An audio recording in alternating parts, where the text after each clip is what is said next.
All right, welcome back, everybody, to our holiday edition of Front to Front. What's up, Mike? What up, bro?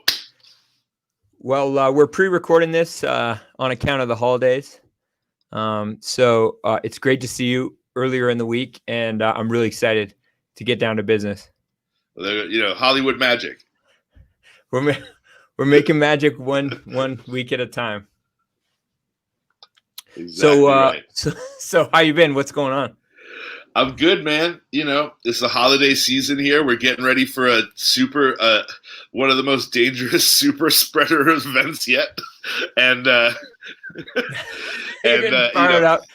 as we speak, all of the country is out with alarming rates of COVID,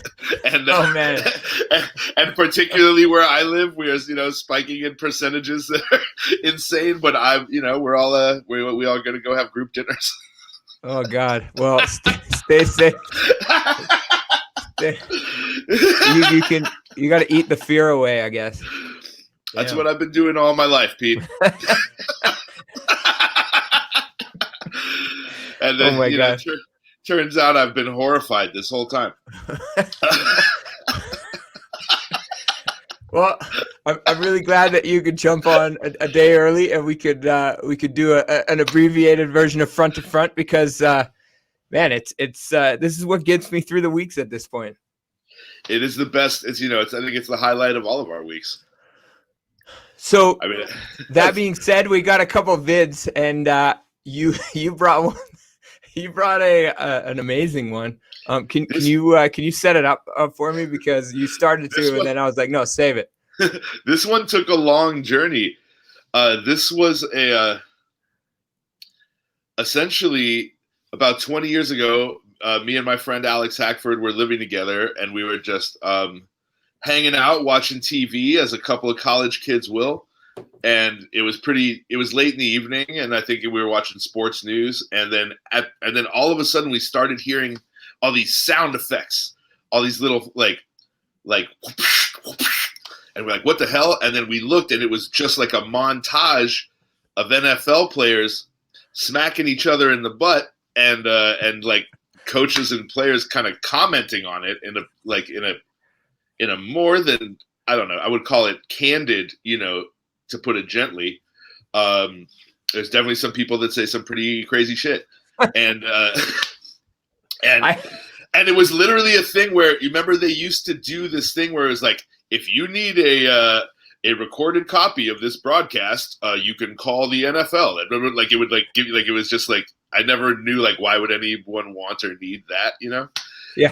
And we did it. Like, they showed that thing, and we called the NFL.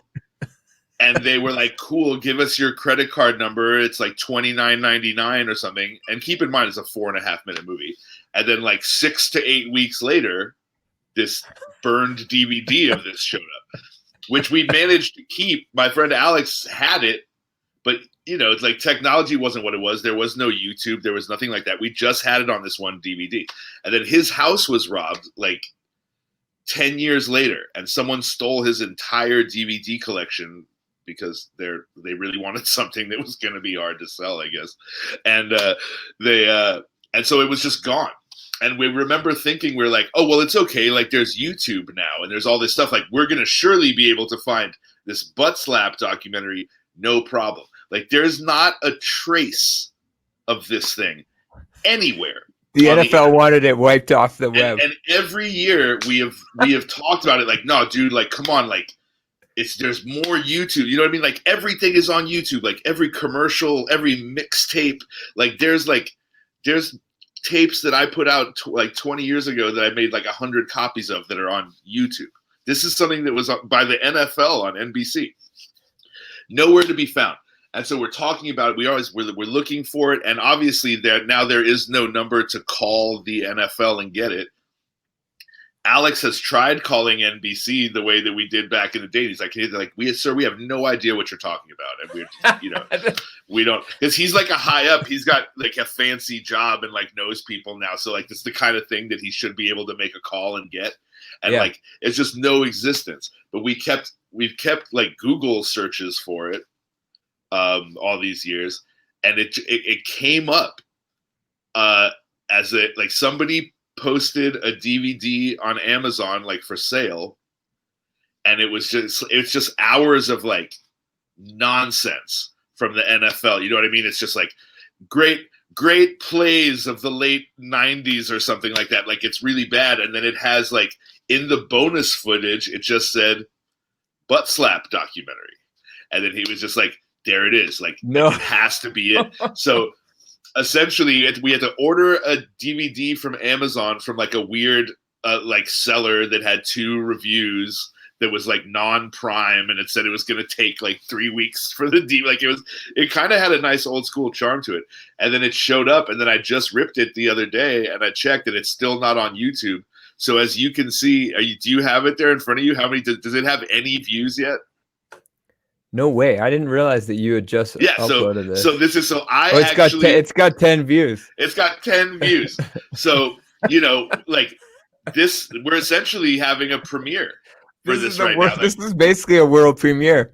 This is unearthed, found footage, a very, very rare thing. And so what I'm going to ask of the chat and the Good TV community is like, let's go, let's take this thing viral. Let's hit the streets. Let's really mobilize, and let's, direct, go to my YouTube, go to the Butt Slap documentary, and retweet it and repost it and send it to all your friends, because it's something that the whole family can enjoy. Like this is, you can send your nephews and nieces are gonna love it, and your grandma and grandpa are gonna love it, because everyone loves a good, it's the perfect Thanksgiving front to front. So it is. Well, this is a front to back. Front to back. All right, without any further ado.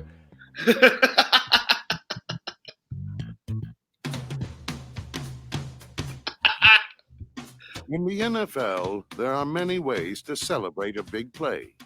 Perhaps none stranger than a slap on the butt. I don't think nothing better than a good butt slap. Butt slap. Smack. Slap. Swat to the rear. And they slap hard. Butt slapper. Butt tapper. Patting on the butt. Quick pop. Whack. Bang. We have to start talking about what we're actually doing. It doesn't sound good. Because it's not the most masculine thing, Hey, your buddy, you pat him right on the butt. It's natural, it's common, and it's just what football players do. It's like a baseball player that adjusts himself on the other side. It's good bonding to do butt slap. That's a first. I really appreciate that. That's a first. Don't mention it. Nice job. I owe you. That's true. Nice job. It's pretty much related to a good job. The butt slap can say so many things, like "Go get him," "Hell of a play," or "Hang in there, fella." Who got you? Did you see him? Evidently not. You all right? Yeah. All right. Welcome to the NFL. I guess the effects. With this thing. But it's, I know the Foley work on this is like it's just a cigar. Chef's kiss. A pat on the butt. It's just a pat on the butt. But why on the butt of all places? Well, I don't know. Where else you're going to slap? I guess it's the first part of his body that I think you feel you could touch him, that he'd feel it. He's got a helmet on, and he's got shoulder pads, and then he's got rib pads. And there's not much guy there. Do you want to hit guy or do you want to hit pad? Just what are you going to do? hammer. Back of the helmet, all that does just is hurt your hand. dickered. But give him that one, and you got his attention. And in the dossier of the derriere, there are many. The dossier of the derriere. There are several techniques. You can go with the palm of your hand, or you can go with the back of your hand. Yeah, either way is good. And I think every time I do it, instead of always trying to do it with my palm, I try to just slap him on the backside of it. And I give him that quick pop. Yeah, I'm a backhander. Good job. The back of the hand is not the technique that I favor. I favor the front, the palm. But you don't cup. You never cup, because the guy could get the wrong idea about you if you cup. And you never squeeze. Never, ever, ever squeeze. Because there'll probably be a fight right there on the field if you ever squeeze. So just stiffen your hand, nice little slap. And then maybe 2 sometimes, depending on how good he did on that play. But always remember, never cup, never squeeze, and you'll be safe with the butt slap. That's the ugliest celebration I've ever seen in my life. I mean, there's got to be something else we can do to celebrate besides slapping each other on the butt. Come on, this is NFL. It's not a pleasant thing to watch now. Come with on. Linemen at 330, 340 pounds. You know, the butt slap on some of these linemen, and you can time the jiggle, and those butts will jiggle for 3-4 minutes. There's no What? slap rule. Some of these guys. Obviously, in a sensitive world, the seat of the pants is a sore spot. Well, if I was coaching a girls' basketball team, I think the butt slap would be fabulous. I'd probably spend a lot of time in jail. What? You know, if guys are going to be concerned about it, I'm just going to stop doing it. Such a There's some weird guys that get a little statement. sensitive that you slap. Hey, let's get going now. You know, they'll look back at you. Hey, don't do that. You know. Quarterback's always good butt tapping because they always got their hands somewhere near butt on every play. So they're kind of used to that area. So they're really good butt tappers. I would give every quarterback a good thumbs up, 2 thumbs up on They the got butt their tap. hands near a butt The on hard every part play. is when you leave the game of football and you get into society and you're in the office working there and somebody does a great job with a presentation. When that person gets up to leave the room, you don't go up and give them a pat on the butt and say, hey, great job. I mean, you could get yourself in a lot of trouble. You don't do that. You know, you shake hands in the corporate world, but we can't shake hands. I mean, we just slap butts. So it's our way of shaking hands. Maybe it's a genetic thing. And probably when you break it down, I think this is it. I think when you break it down through the DNA code, there's a rear padding gene in there someplace that we all possess. It only manifests itself in the National Football League.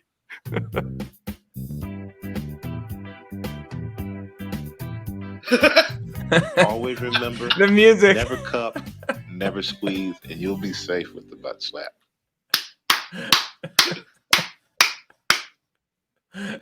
I'm just out here doing the Lord's work for us, you know. Oh my God. I like at the end, like the problematic guy. The guy that looks like he looks like Jay's boss from The Critic. Remember The Critic, the guy who like owned remember the John Lovitz cartoon, The Critic? Yeah. The guy who owned the TV company, I think his name was Duke or something like that, and he had the mustache. Like that's exactly what that guy looks like. And what does he say? He's just like, you might, maybe if I was coaching a women's volleyball team, I'd be slapping everybody's butts. But then he follows it up with the weirdest statement, which is he says that, which is already like, okay, like that's not that chill even for like the late 90s. And then he like takes a big old sip of water, which was like a weird thing for them not to edit out or get another take of, because it's like everyone else is talking directly to like I'm sitting here, I'm having lunch as we record this. All I want to do is take a bite of this food, but like I'm not gonna do it because like we're recording a TV show, you know? So like, but this guy's just like, yeah, maybe I'm a coach of a volleyball team. And then he takes a big sip and he goes, but I'd probably end up going to jail, which is, I don't even want to know what he meant by that. Like that just, I don't know. Don't invite that guy to your parties. Just a good old boy. And then the other one is drunk John Madden. You know, just you could always tell with John Madden by like the voice he's using, like how bad he is, and that's clearly like an after the game, and he's now allowed to drink as much as what he says. He's like, well, you know, if you don't hit the butt, you're gonna hit pad. You want to hit pad or do you want to hit guy? I'm like, I don't know. That's a good question. I've never had. I like the one with the guy's like, well, you can get a jiggling for about 3 or 4 minutes. Yeah, which is also they really like they played it real fast and loose with like what they allowed people to say. Well, because it's a lighthearted piece, but I like that they were really like, I think it's like probably something they made as a joke. They definitely didn't air it that much. It was one time. I swear to God, it was one time late at night, and it was such a schlep to get this thing off this DVD. Like we had to export like everything that was on the whole DVD. There was like 70 chapters, and figure out which one it was. Man, that is good work. That is really good work. And so wait, was your buddy Alex involved? No, he was the one that ordered it off Amazon, and then he gave it to me, and then I went to Stevie B's house, and ripped it. So shout out to Stevie B as always for helping and being a part of the butt slap legacy. Okay, so I want everybody right now to go onto YouTube and share that butt slap video on Mike's off Mike's YouTube. We need to get it out there. Here on Front to Front, your favorite place for NFL related humor. We don't give a lot of homework on Front to Front. I feel like this could be our first piece of homework. This is it. We want to see what you guys can do for us. Yeah, exactly. Let's make it happen. Let's get my YouTube channel really going. You know what? That reminds me of a video that we got a show one day on Small Talk, or on Front to Front, which is, I have a DVD somewhere. I don't know where it is, but it's called Pete's 13th, and it's a movie that me and my buds made. I think I was 12, and we were turning we were turning 13 that year. Everybody was turning 13 that year, so we did we did a party, and at it we made like a movie, and it was a talk show. And it was the Dopra Winfrey show, and I was the host, Dopra Winfrey. You were and Dopra we did like a sketch, like it was kind of like a sketch, and it's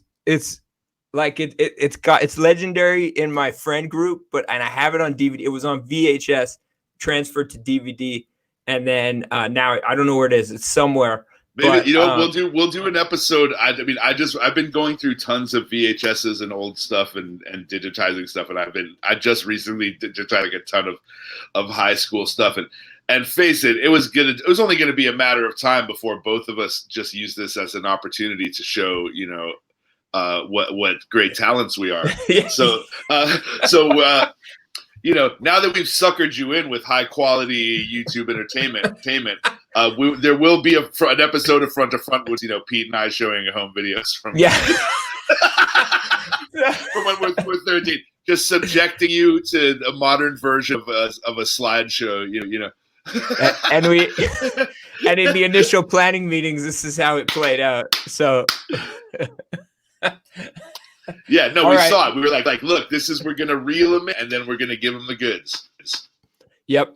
So, throw your hands up if you're feeling that, and we'll keep you guys posted on the Pete and Mike home movie edition of Front to Front. So, for my video today, I brought, it's hard to live up to the butt slap vid, but.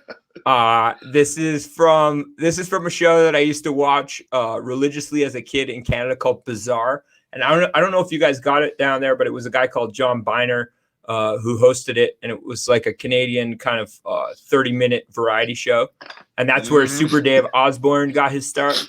So Super Dave Osborne was like a legendary figure in Canada before he was known in the US, but he represents everything about the US. So I feel like on today, it's the day to, where the US is celebrating and super spreading. So let me tell you something about Super Dave Osborne. Okay, all right.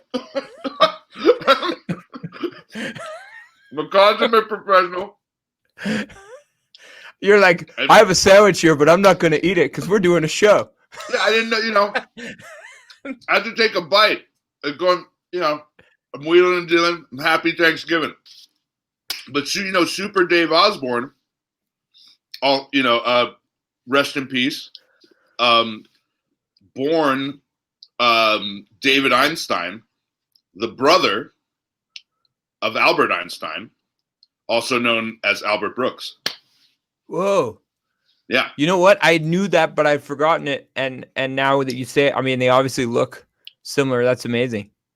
Yeah, they both went to high school with my mom, and I was looking at her yearbook when I was a kid, and I said, "Oh my God, there was a guy in your school named Albert Einstein."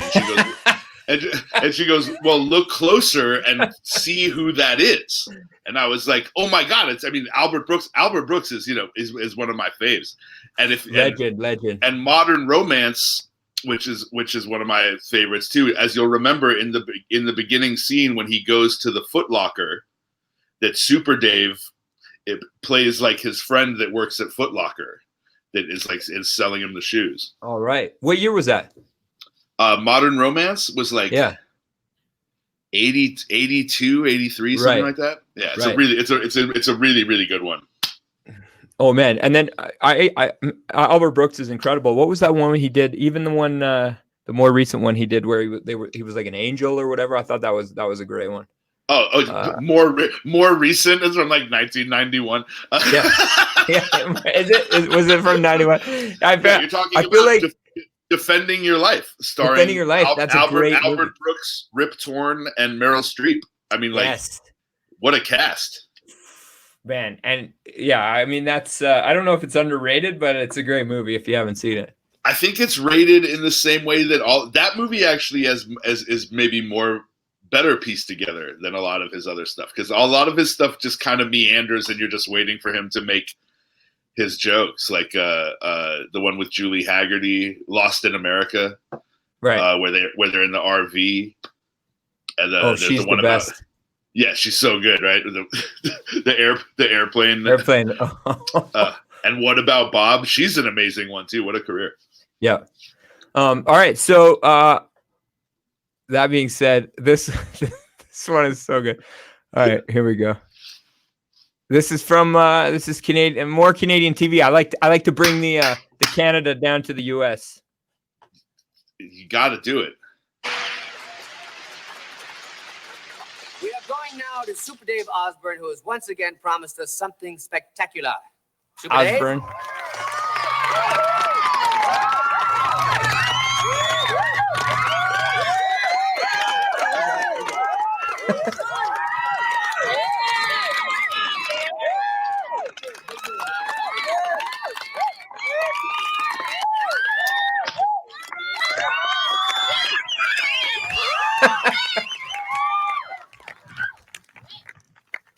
Super Dave, are you almost ready for today's stunt? Yes, John, I am. And I'm getting ready for what will probably be my most spectacular stunt. Is it going to be even more impressive than when you tried to mate with a blue whale? Yes, absolutely. I've been a stuntman all my life. I take every precaution necessary. The thing that protects me most is my incredible sense of what's going on around me. Call it karma, call it vibes, call it ESP, call it what you will. The point is that I sense danger and react like a cat. So how do you use that special sense this evening, Super Dave? Well, as you know, John, I've caught bullets with my teeth, but I did that stunt with my eyes open. I've developed my sensitivity to a point now where I feel confident enough to perform my stunt today with a blindfold. It's a very difficult stunt. I've never done it with a blindfold before, but God is with me, and I hope everything will work out fine. It's an extremely bright day today. As you can see, I'm squinting, but with the blindfold, it won't be a problem. So if you'll with me now, I'll get in position, and thank you. All right, guys. The longest setups is so good. John, what they're doing now is they're putting the blindfold on up a little higher if you can. They're putting the blindfold on so I will not be able to see anything. Louis, if you'll pass your hand in front of my eyes. Okay, I can't see anything. Okay, do you have my visor closed? Okay, thanks, guys. That's such a great shot. Look at that All right, composition. now what I'm going to do, I'll have to ask It looks for like quiet our background. from the crowd. I appreciate Yeah. that so many people showed up today for this event, but I'm going to have to ask for silence because the timing of what I'm doing now is very key. Now, it's all between me and the man in the crane, and don't do anything until I say go. What they're going to try to do is crush me with an 11-ton metal.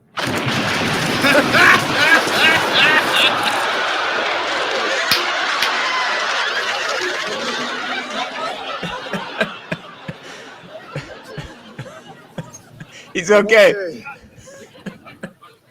I had a problem. This is not an excuse.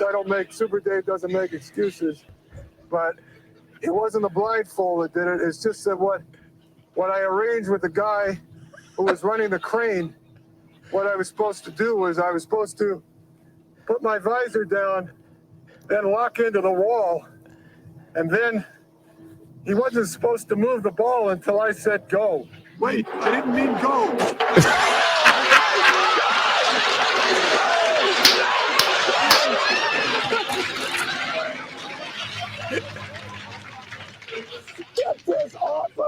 You weren't supposed to do it until I told you. God, I'm in pain. Get this off! Oh, I need help! Help me, Sonny! Sonny, help me! I have to go to a hospital. I shouldn't have done this. I can't believe the guy in the crane. Take it easy, Sonny. I'm in a lot of pain. Everything's broken. Everything's broken. Drive real slowly and don't do anything until I say go. Sonny, I'm not ready. Sonny, listen. It's so dumb. Well, John Biner, I'm sorry this didn't work, and I'm going to have to cancel my appearance at your birthday party Saturday where that elephant was going to step on my nuts.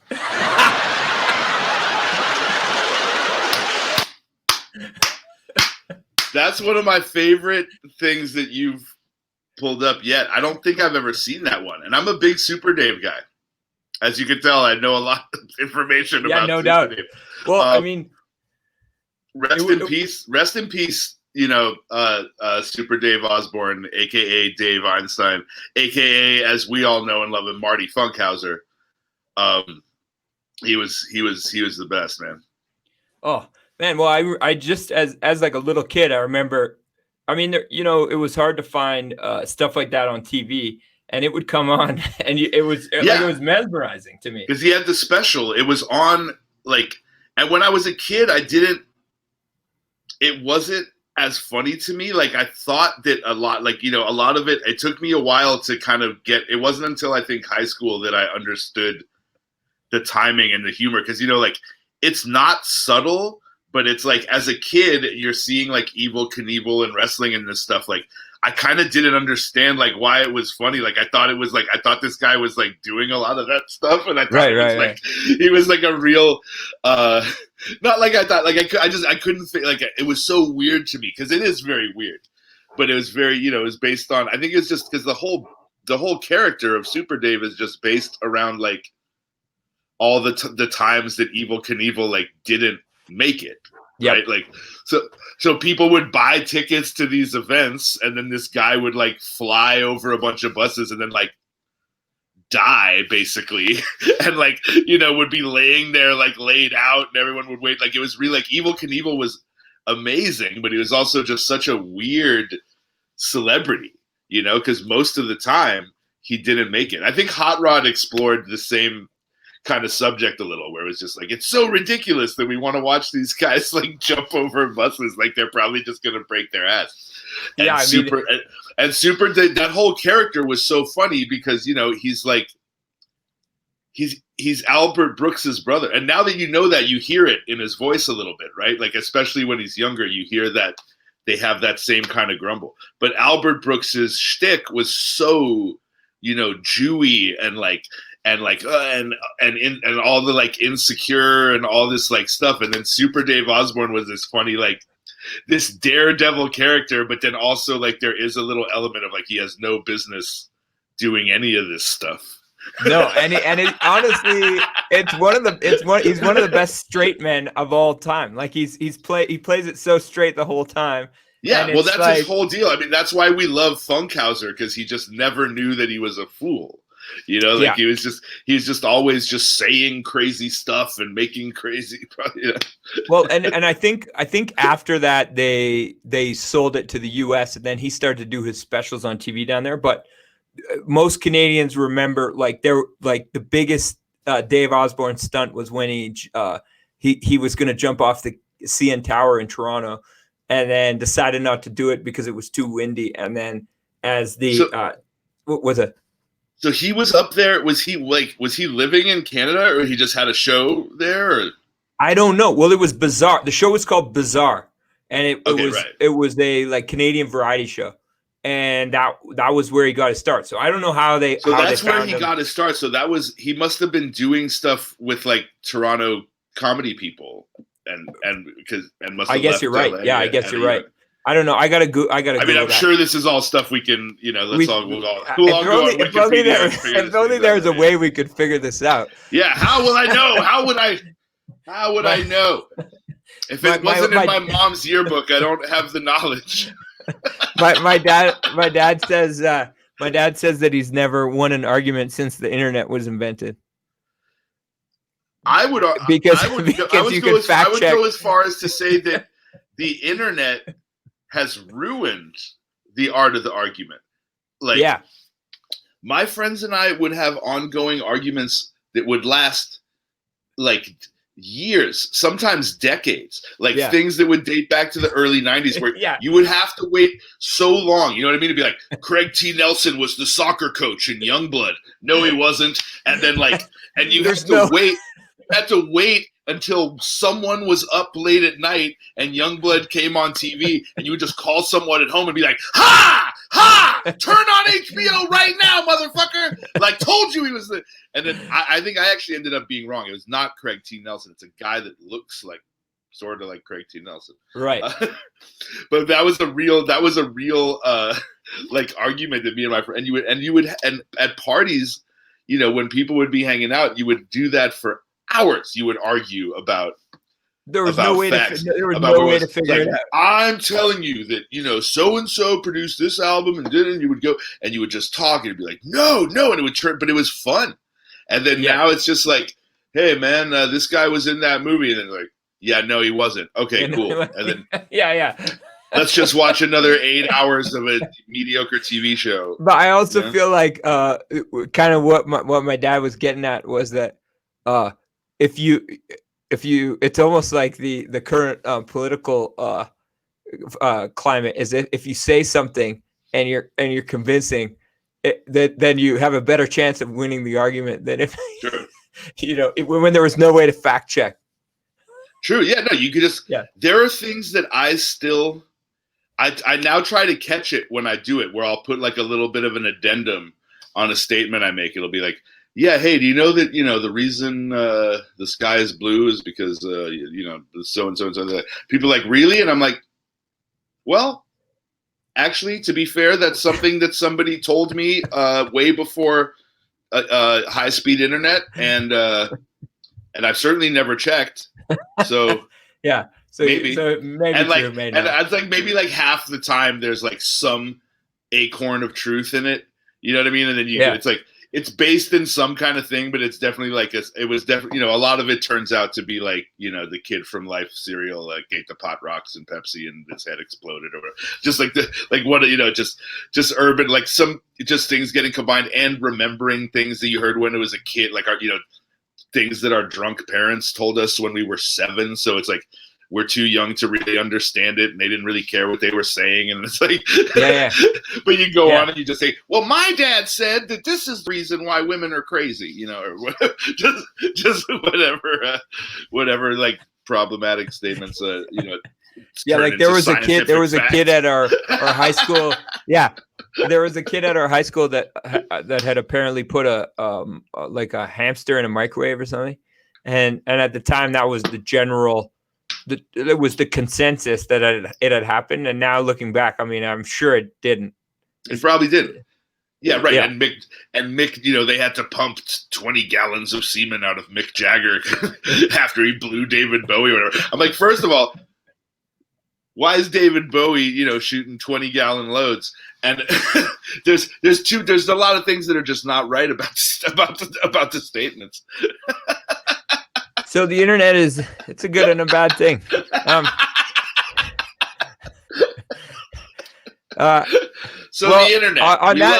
internet. On that note, Mike, I love you, and I appreciate you coming on and doing this ahead of time. And I hope you have a great day tomorrow with your family. Today. Happy Thanksgiving, everybody, or happy Turkey Day. If you think that Thanksgiving has you know, connotations you don't enjoy, I know it's a very controversial holiday for a lot of people. I'm really in it for the for the friendship and the friendship and the I don't know what's it called. Well, the fear eating. I'm in it for the fear eating. Yeah. I'm gonna do a show that's like Fear Factory, but it's gonna be just me scared and eating food. There you go. All right. Well, thanks, Mike. I appreciate it. Everybody be safe out there, and have a great day, and we'll see you next week.